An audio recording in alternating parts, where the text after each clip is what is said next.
দেখুন আজকে আমি কি নিয়ে এসেছি। নমস্কার বন্ধুরা, আজকে আমি এরই এক লস্যি বানাবো। তো আগে লিচুগুলো আমি ভালো করে ধুয়ে নিয়েছি, এবার লিচুগুলো আমি ছাড়িয়ে নিলাম।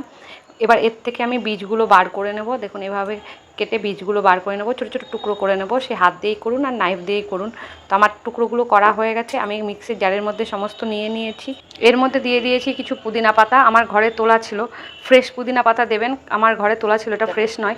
দিয়ে দিয়েছি একটু বিট নুন, দিয়ে দিলাম লেবুর রস, দিয়ে দিচ্ছি গোলমরিচের গুঁড়ো, দিয়ে দিলাম একটু চাট মশলা।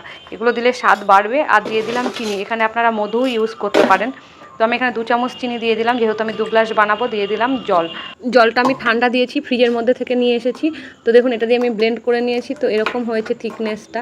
আপনারা ঘন বা পাতলা আপনাদের ইচ্ছা মতন করতে পারেন। এবার আমি গ্লাসের মধ্যে দিয়ে দিলাম 2-3 টুকরো করে বরফ। গ্লাসের মাথায় আমি আগে থেকে কাশ্মীরি লঙ্কা আর বিট নুন মিশিয়ে নিয়েছি। তো দেখুন আমি এটা সার্ভ করে নিয়েছি গ্লাসের মধ্যে।